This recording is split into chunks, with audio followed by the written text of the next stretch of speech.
అనుదినము దేవుని కృపావార్త కొరకు ఎదురు చూస్తున్న ఆత్మీయులారా, నేటి వాగ్దానంగా యోబు గ్రంథం 11వ అధ్యాయం 17వ వచనాన్ని ధ్యానం చేసుకుందాం. అప్పుడు నీ బ్రతుకు మధ్యాహ్న కాల తేజస్సు కంటే అధికముగా ప్రకాశించును, చీకటి కమ్మినను అది అరుణోదయం వలె కాంతిగా నుండును.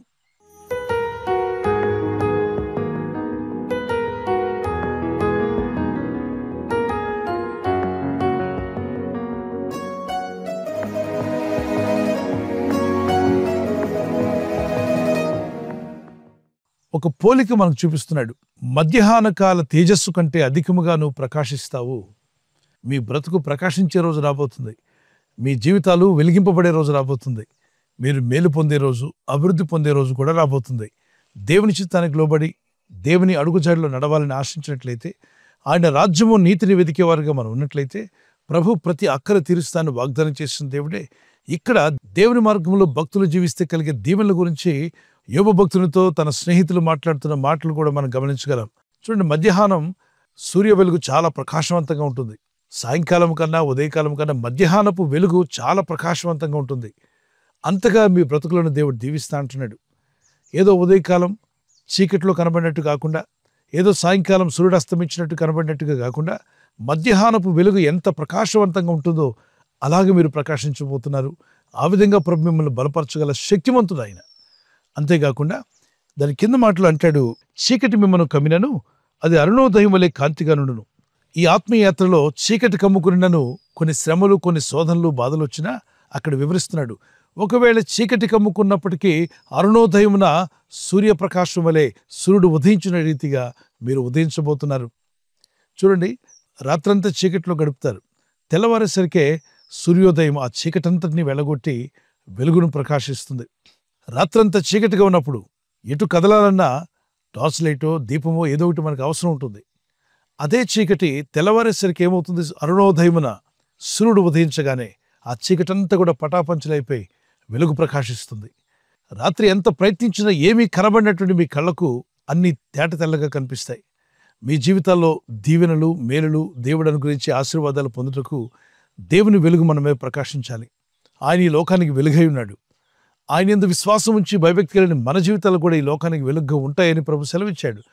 యోహాను సువార్త 8:12 ఆయన ఈ లోకానికి వెలుగై ఉన్నాడని, యోహాను సువార్త 9:5 వెలుగుగా ఈ లోకానికి వచ్చాడని, అదేవిధంగా మనం ఎప్పుడైతే ఆయన వెలుగులో నడుస్తామో మనలను కూడా వెలుగుగా చేస్తానని వాగ్దానం చేశాడు. మత్తయి 5:14, 15, 16 మీరు ఈ లోకానికి వెలుగై ఉన్నారు అన్నాడు. ఆయన వెలుగులో ఉన్న ప్రకారం మనము కూడా వెలుగులో నడిచినట్లయితే ఆయనతో అన్యోన్య సహవాసం గలవారమై ఉంటాం. అప్పుడు ఆయన కుమారుడు యేసు రక్తము ప్రతి పాపం నుండి మనల్ని పవిత్రులుగా చేస్తుందని వాక్యం సెలవిస్తుంది. 1 యోహాను 1:9 జీవితంలో ఎదురయ్యే చీకటి పరిస్థితుల గురించి మాట్లాడుతున్నాడు. అనారోగ్య బలహీనతలు కావచ్చు, అవమానాలు కావచ్చు, రకరకాలైన శోధనలు ఈ ప్రపంచంలో ఎదురవుతూ ఉంటాయి. అలాంటప్పుడు చీకటి కమ్ముకున్నట్టుగా ఉంటుంది. అయినా కూడా నువ్వు దేవుని యందు భయభక్తి కలిగి ప్రార్థిస్తున్నావు కనుక నీకు ఎదురైన చీకటి కూడా దేవుడు దాన్ని అరుణోదయంగా మార్చేస్తాడు. మీ బ్రతుకుని మధ్యాహ్నపు వెలుగు వలె ప్రకాశింపజేస్తాడు. మీకు ఒకవేళ చీకటి ఎదురైతే భయపడవద్దు, కలవరపడవద్దు, కృంగిపోవద్దు. దేవుని యందు నిరీక్షణ కలిగి ప్రార్థించండి. ఖచ్చితంగా మీకు ఎదురైన చీకటిని అరుణోదయంగా దేవుడు మార్చబోతున్నాడు. దేవుని వెలుగు మీ పైన, మీ పిల్లల మీద, మీ కుటుంబాల మీద, మనందరి మీద ప్రకాశింపచేసి మనల్ని నడిపించే దేవుడు ఆయన. ఆయన ముఖకాంతి మన మీద ప్రకాశింప చేయాలని ప్రార్థించండి. దేవుడు మిమ్మల్ని ఆశీర్వదించి ఇతరులకు ఆశీర్వాదకరంగా, ఇతరులు మేలు పొందే విధంగా, మీరు రక్షణ పొంది ఇతరులను రక్షణ నడిపించేవారుగాను, మీరు వెలిగించబడి ఇతరులను వెలుగులో నడిపేవారుగాను మీరు ఉండబోతున్నారు. ప్రభు కృప మీకు తోడే ఉండును గాక. ఒక కీర్తన పాడుకుందాం పిల్లలు. ఒంటరి అయిన వాడు వేయి మంది అగును, ఎన్నిక లేని వాడు బలమైనట్టి జనమగును. ఒంటరి అయిన వాడు వేయి మంది అగును, ఎన్నిక లేని వాడు బలమైనట్టి జనమగును.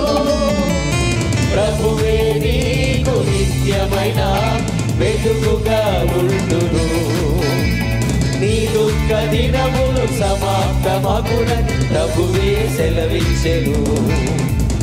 ప్రభువే నీకు నిత్యమైన వెలుగుగా ఉండును, నీ దుఃఖ దినములు సమాప్తమగునని ప్రభువే సెలవిచ్చెను. లెమ్ము నీవు తేజరిల్లుము, ప్రభువు కొరకు ప్రకాశించుము. లెమ్ము నీవు తేజరిల్లుము, ప్రభువు కొరకు ప్రకాశించుము. యెహోవా మహిమ నీ మీద ఉదయించెను, తేజరిల్లుము నీకు వెలుగు వచ్చును. యెహోవా మహిమ నీ మీద ఉదయించెను, తేజరిల్లుము నీకు వెలుగు వచ్చును. ఆయన మహిమ నీ మీద కనబడుచున్నది, అది నీ తలకు పైగా ప్రకాశించుచున్నది. ఆయన మహిమ నీ మీద కనబడుచున్నది, అది నీ తలకు పైగా ప్రకాశించుచున్నది. లెమ్ము నీవు తేజరిల్లుము, ప్రభువు కొరకు ప్రకాశించుము. లెమ్ము నీవు తేజరిల్లుము. దేవునియందు భయభక్తి కలిగి దేవుని మార్గంలో జీవించడానికి నిర్ణయించుకున్న మీ జీవితాలు మధ్యాహ్నపు వెలుగు వలె ప్రకాశించే రోజు త్వరలోనే ప్రభు మీ జీవితాల్లోకి తీసుకొచ్చునుగాక. అంతేకాకుండా మీ జీవితాల్లో ఉన్న చీకటి, శ్రమ, శోధన, అవమానాలన్నీ కూడా అరుణోదయం వలె, అంటే ఉదయకాలం సూర్యుడు ఉదయించినప్పుడు ఏ విధంగా చీకటి పటాపంచలైపోతుందో, మిమ్మల్ని ఇబ్బంది పెట్టి కృంగదీస్తున్న ఆ సమస్యలన్నీ పటాపంచలైపోయి మీరు ప్రకాశించే రోజు వచ్చునుగాక. ప్రార్థన చేసుకున్నప్పుడు, పరిశుద్ధమైన మా తండ్రి, పరలోకమందున్న మా తండ్రి, నీ యందు భయభక్తి కలిగి జీవిస్తూ నీ కట్టడలకు లోబడినప్పుడు, నీ మార్గములు, నీ శాసనములను ఆలోచించి మేము ఎప్పుడైతే గైకుంటామో మా జీవితాలను, మా బ్రతుకులను మధ్యాహ్నపు వెలుగు వలె ప్రకాశింపజేస్తానన్నావు ప్రభా. ఒకవేళ చీకటి, శ్రమ, శోధన ఎదురైనప్పటికీ అరుణోదయం వల్లే దాన్ని మార్చివేస్తానన్నావు. అరుణోదయమైన సూర్య వెలుగు రాగానే ఎలా అయితే చీకటి పటాపంచలైపోతుందో, మీ వెలుగు మా మీద ప్రకాశిస్తూ ఉండగా, మీ ముఖకాంతి, మీ సన్నిధి కాంతి మా జీవితాల మీద ప్రకాశిస్తూ ఉండగా, మేము ఎదుర్కొంటున్న శోధన, బాధలన్నింటినీ కూడా జయించే ధైర్యమును, విశ్వాసమును నీ ప్రజలకు దయచేయండి. జ్ఞానమును దయచేయండి. ఈరోజు ప్రార్థించి ప్రయత్నించబోతున్న శంకుస్థాపన అయిన, గృహప్రవేశమైన, ఒక బిజినెస్ ప్రారంభిస్తున్నా, ఉద్యోగ ప్రారంభానికి వెళ్తున్నా, ఒక మంచి కార్యక్రమాన్ని ప్రారంభిస్తుండగా, నేను వారి బిడ్డల వివాహం కొరకు ప్రయత్నాలు చేస్తుండగా, వారు చేస్తున్న ప్రయత్నాలు ఫలించలాగున మీ దూతలకు ఆజ్ఞాపించండి. ఎవరైనా హాస్పిటల్లో ఉన్నా, ఐసీయూలో ఉన్నా ప్రభు, ఎవరైతే సీరియస్ కండిషన్లో ఉండి బాధపడుతున్నారో వారికి యేసు నామములో స్వస్థతను అనుగ్రహించండి. కృంగిపోయిన వారిని లేవనెత్తండి. మీ గాయపడిన హస్తమును చాపి వారికి ఉన్న సకల రోగాల నుండి విడుదల ఇచ్చేయి. వారిని లేపి నడిపించడాన్ని సాక్షులుగా నిలబెట్టుకోండి తండ్రి. ఈ దినం ఎవరైతే ప్రయాణమై వెళ్ళబోతున్నారో, అది రైలు మార్గమైనా, ఆకాశ మార్గమైనా, బస్సుల్లో, వాహనాల్లో ఎక్కడ ప్రయాణం చేస్తున్నా, రోడ్డు మార్గంలో ఏ వాహనంలో వారు ప్రయాణం చేస్తున్నా, నీ ప్రజలకు కాపాడే దూతలను పంపండి. తప్పనిసరిగా జయించగలమైన నిరీక్షణ కలిగి ఆత్మీయతలో ముందుకు సాగే కృపనిచ్చి, బలపరిచి, వర్ధిల్ల చేయమని, నీ బలమైన సాక్షులుగా మమ్మల్ని అందరినీ వాడుకోమని యేసుక్రీస్తు పరిశుద్ధ నామములో అడిగి వేడుకుంటున్నాను నా పరలోకపు తండ్రి. Amen, amen. God bless you. ఈ వాగ్దానాన్ని మీతోనే ఉంచుకోకుండా లైక్ చేయండి, షేర్ చేయండి. అనేకులు ఈ యొక్క ఛానల్ సబ్స్క్రైబ్ చేసుకోమని తెలియపరచండి. సబ్స్క్రైబ్ చేయని వారు కూడా సబ్స్క్రైబ్ చేయండి. ప్రభు కృప మీకు, మీ కుటుంబాలకు సదా తోడే ఉండి నడిపించునుగాక. ఆమెన్. God bless you. క్రీస్తు యేసు యొక్క సమాధానం మీకు తోడే ఉండి నడిపించునుగాక. ఆమెన్.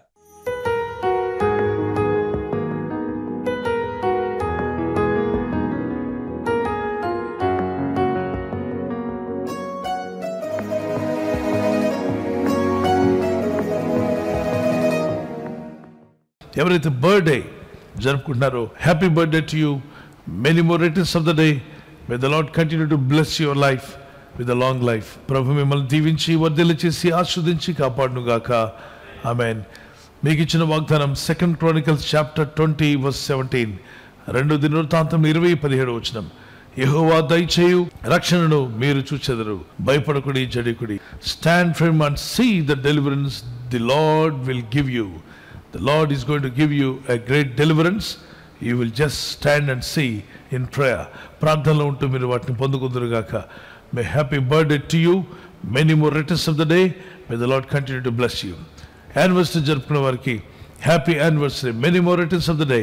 ప్రభు రాకడ ఆలస్యమైతే silver jubilee, golden jubilee, platinum జరుపుకునే కృపా దంపతులని మీకు దేవుడు దయచేయునుగాక. మీరు ఆదర్శ దంపతులుగా ఉండి యేసుక్రీస్తు ప్రభు యొక్క గుణగణాలు లోకానికి ప్రచురపరిచేవారుగా ప్రేమానురాగాలు ప్రభు మీకు దయచేయను గాక. లవ్ అండ్ ఎఫెక్షన్ మీ మధ్యలో అది అధికమవును గాక. ఆమేన్. మీకు ఇచ్చిన వాగ్దానం నెహెమీయా చాప్టర్ 8:10. ఆ నెహెమీయా 8:10 చూద్దాం. యెహోవా యందు ఆనందించడం వల్ల మీరు బలమందుదురు, దుఃఖపడకుడి అని ముందు లైన్లో ఉంటుంది. దుఃఖపడకుడి, యెహోవా యందు ఆనందించడం వలన మీరు బలమందుదురు. ఇక దుఃఖపడింది చాలు, ప్రభులో ఆనందించండి, స్తుతించండి, ప్రార్థించండి, భారం ఆయన మీద మోపండి, కన్నీళ్లతో ప్రార్థించుదాం. ప్రార్థన అయిన తర్వాత ఇక ఆనందిద్దాం. ప్రభు జవాబిస్తాడని. Joy of the Lord is your strength. Joy of the Lord is your strength. Amen. God bless you. ఈ ఛానల్ మీరు సబ్స్క్రైబ్ చేసుకోవడం వలన 2 పనులు జరుగుతున్నాయి. ఒకటి, సువార్త జరుగుతున్నది, ఆత్మలు రక్షించబడుతున్నాయి. రెండవది, పేదలకు, అనాథలకు ఈ ఛానల్ ద్వారా సహకారం అందించడం జరుగుతుంది.